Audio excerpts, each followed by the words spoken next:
There's a pretty one, Ulysses.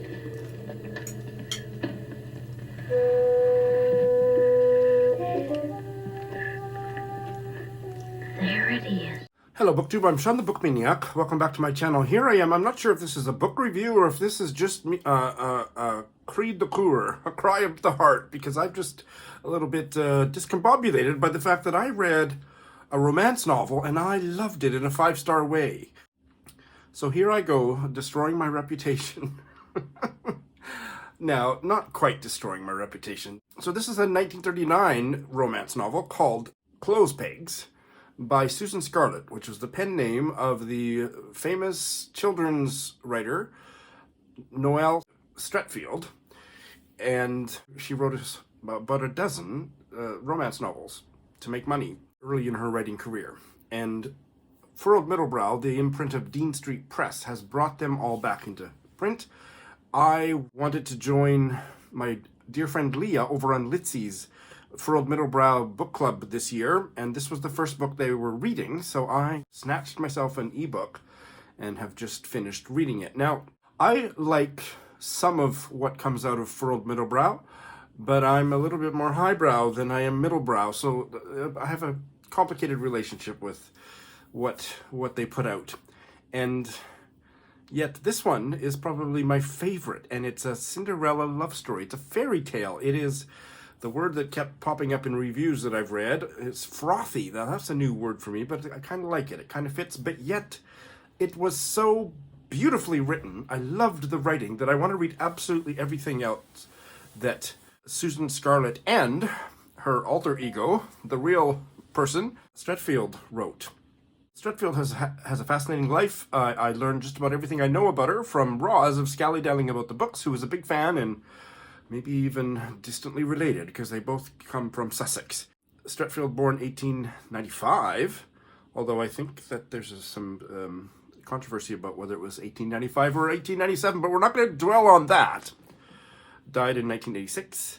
Most famous for her series of children's novels, most famously The Ballet Shoes, 1936. She comes from gentry, but she grew up as the daughter of a vicar, so quite a bit less well-off than her forebears. And Roz has told me the most fascinating things about her progenitors. On her mother's side, she's got a Venn. In fact, her mother was a Venn, V-E-N-N, and comes from the family that invented the Venn diagram. So maybe I should use the Venn diagram as a metaphor for this crisis in my reading identity.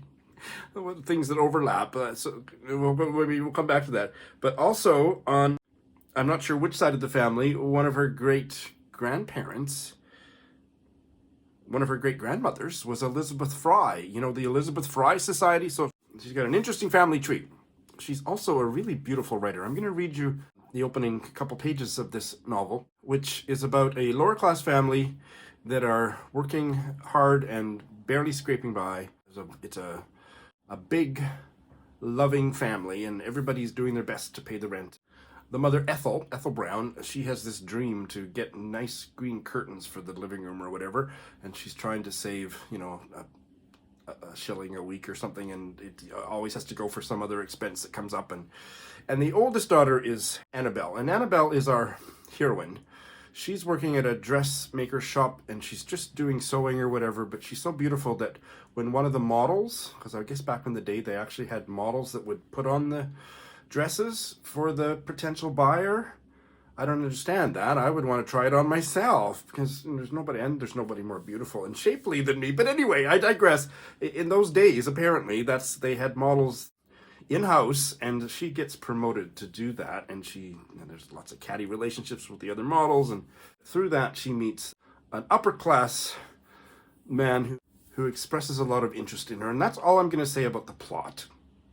So, your basic Cinderella story, but it was so lovely. I got so invested so quickly, and part of it was the lively writing, but she also really created characters that seduced me into investing my time, energy, and my emotions in their goings-on. So I'm a little confused, but I think still that maybe it's not that I don't like romance, which I've always said, not that I'd ever read a romance novel, but I just think that I was born in the wrong century. No, I was born in the right century. I was born too late in the century. I should have been born about 60 years older, because the kind of book... Because those... No, that's not true either. I love contemporary fiction oftentimes. See, I'm in a dither here. Help me out, people. But I just loved this book. I couldn't believe how much I loved it. My heart was racing.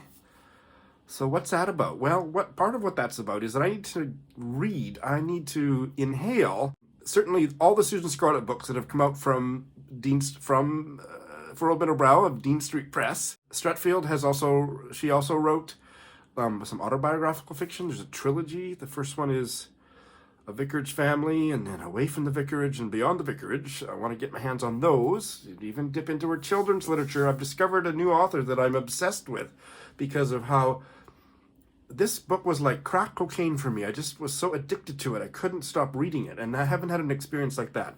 So, I've got highbrow literary tastes. I poo-poo all genre fiction, but I tend to do well with anything written before about 1950, especially by British women.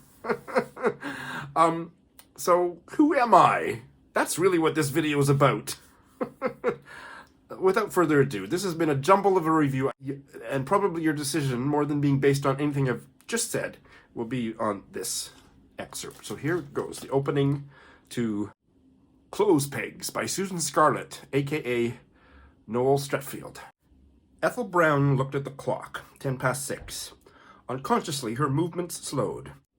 She went on laying the table, but there was the leisure in all she did of one who knows they are ahead of time. If there was one thing Ethel Brown did like, it was being ahead of time. She laid the last fork in place, then stood a moment looking at the table, at her cloth, napkins, and the anemones in the vase in the center, at the gleam on her glass and china. "We may have to live simply," she often said, "but I'd like to feel if the Queen walks in, there's nothing to be ashamed of." As a matter of fact, this statement was a cloak for what she really felt.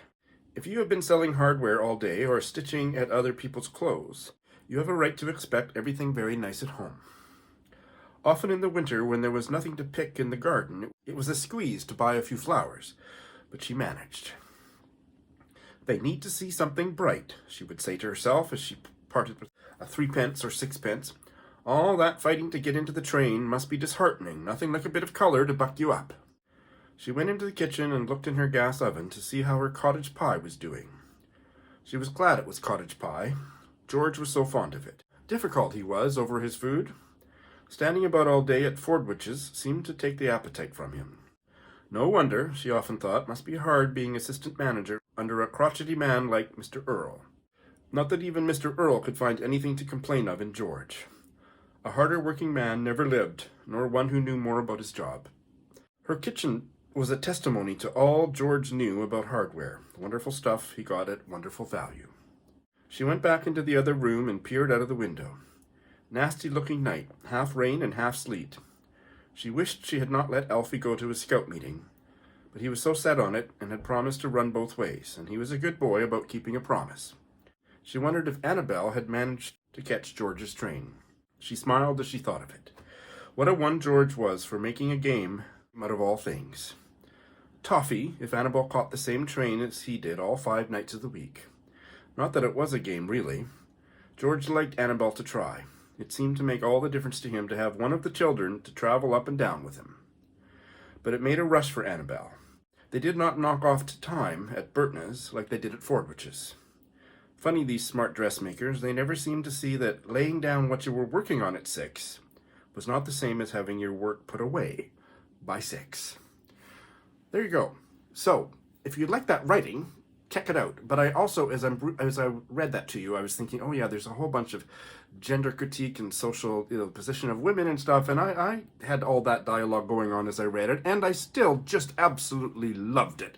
So read it as critically, with as much social political fervor as you wish, but I think if you're anything like me, and I don't even know what I'm like anymore, having loved this book so much, but if you're anything like me, I think you're gonna love it. Thanks for watching.